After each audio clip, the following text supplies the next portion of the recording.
கபிலா போயா யாருப்பா போயான்றல போயா நான் பாத்துறேன்.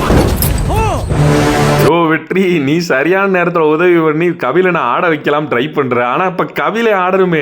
கபிலனுக்குள்ளேயே கால் உடைஞ்சு கை உடைஞ்சு குண்டி உடைஞ்சு உட்காந்துருக்காரு. எல்லாம் கூடி வரும்போதாடா அம்புட்டு பேர் இன்ஜூர் ஆகணும். அதாவது ஆக்சுவலா நேத்து மேட்ச் என்னமோ நம்ம பங்காளி வெர்சஸ் பஞ்சாப், நாங்க மும்பை வெர்சஸ் பஞ்சாப். ஆனா CSK versus Punjab final match பாக்குற மாதிரியே இருக்கு. கடைசி ஓவர் வர பக்கு பக்குன்னு இருந்துச்சு. நீங்க சார் இவ்வளவு டார்ச்சர் பண்றீங்க? அதுக்கு இல்ல தம்பி, பேசிக்கிட்டே போனோம்னா நமக்குள்ள நல்ல பழக்க வழக்கங்கள் ஏற்படும். அப்படி பழக்க வழக்கங்கள் ஏற்பட்டா பல நன்மைகள் வந்து சேரும் தம்பி. இப்படி ஒரு எதிர்பார்ப்போட ஆரம்பிச்ச மேட்ச் தான் நேத்து நடந்த எம்ஐ வெர்சஸ் பிபிகே. தரம்சாலால நடந்த அந்த மேட்ச்ல டாஸ் வின் பண்ணி பவுலிங் சூஸ் பண்றாங்க மும்பை. கேப்டன் யாருன்னா பும்ரா. அப்பவே கொஞ்சம் பாசிட்டிவா இருந்துச்சு, எப்படி மும்பை ஜெயிச்சிருவாங்க அப்படி. ஆனா வழக்கம் போல பிரியன்ஸ் ஆரியாவும் பிரப்சிம்ரன் சிங்கும் ஒரு நல்ல ஸ்டார்ட்டா கொடுத்தாங்க. பவர் பிளே முடியறதுக்குள்ள பிரியன்ஸ் ஆரியா தீபக் சஹர் பால்ல அவுட். சரியான பால் அது. பிரியன்ஸ் ஆரியா அவுட் ஆகி போனாலும் இன்னொரு பக்கம் பிரப்சிம்ரன் சிங் அவரோட தரமான ஆட்டத்தை வெளிப்படுத்திட்டு இருந்தா. அவருக்கு உறுதுணையா கொனாலி நின்றுட்டு இருந்தாப்ல. அவரோட பேட்ல இருந்து ஒரு பெரிய சிக்ஸ் போச்சு. அந்த ஒரு சிக்ஸ் தான். அதுக்கப்புறம் பாத்தீங்கன்னா அவர் ரன் பெருசா தட்டி தான் எடுத்துக்கிட்டு இருந்தாப்ல. 22 பாலுக்கு 21 ரன் தான் அடிச்சிருந்தார். ஆனாலும் ரன் 10 ரன் ரேட்ல மெயின்டைன் ஆனதுக்கு காரணம் பிரப்சிம்ரன் சிங். அவரும் ஒரு கட்டத்தில் அவுட் ஆயிராப்ல. 57 ரன் அடிச்சு அடுத்துதான் வந்தார் விநாயக்ன்ற மாதிரி. நம்ம சர்துல் தாக்கூரோட டாமினேஷன் அதிகமா இருந்துச்சு. அந்த பேட்ஸ்மேன் எல்லாம் சிங்கிள் டிஜிட்ல அவுட் ஆகி போயிட்டு இருந்தாங்க. அப்படித்தான் சென்னை சேஃப், நீ 160 ரன் தான் வரும் அப்படின்னு நினைச்சிட்டு இருக்கும்போது எதிர்பாராததை எதிர்பாருங்கள் அப்படின்னு உமர் சாய் வந்து ஒரு காட்டி விட்டாப்ல. அந்த மனுஷன் பேட்டிங்லயும் கடைசியில ஒரு ஹோப் கொடுத்தாப்ல, பவுலிங்லயும் அந்த மனுஷன் தான் தரமா போட்டா. 17 பால் மட்டுமே பிடிச்சு 38 ரன், ஒரு சின்ன நாக்கு, தரமான நாக்கு. டோட்டலா 20 ஓவர்ல 8 விக்கெட் இழப்புக்கு 200 ரன் அடிக்கிறாங்க. 201 அடிச்சா வெற்றின்ற இலக்கை நோக்கி மும்பை களமிறங்க. ரிக்கல்டனும் ரோஹித் சர்மாவும் களமிறங்கினாங்க.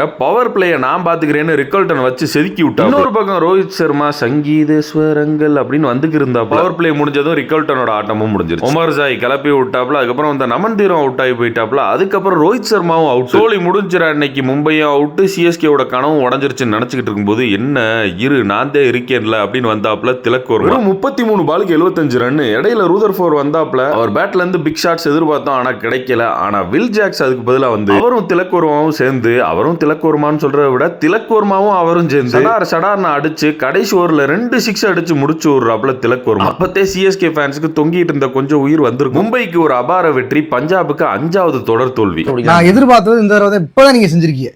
இவ்வளவு நாள் நீங்க தோத்தது மேட்டர், இன்னைக்கு ஜெயிச்சே பாருங்க. நீங்க இப்ப கோட்டையில நிக்கிறீங்க. ஞாபகம் வச்சுக்கோங்க, நீங்க இருக்கணும் நான் இருக்கணும். அதுக்கு முன்னாடி இன்னைக்கு நம்ம ஜெயிக்கணும். பொறுத்திருந்து பா.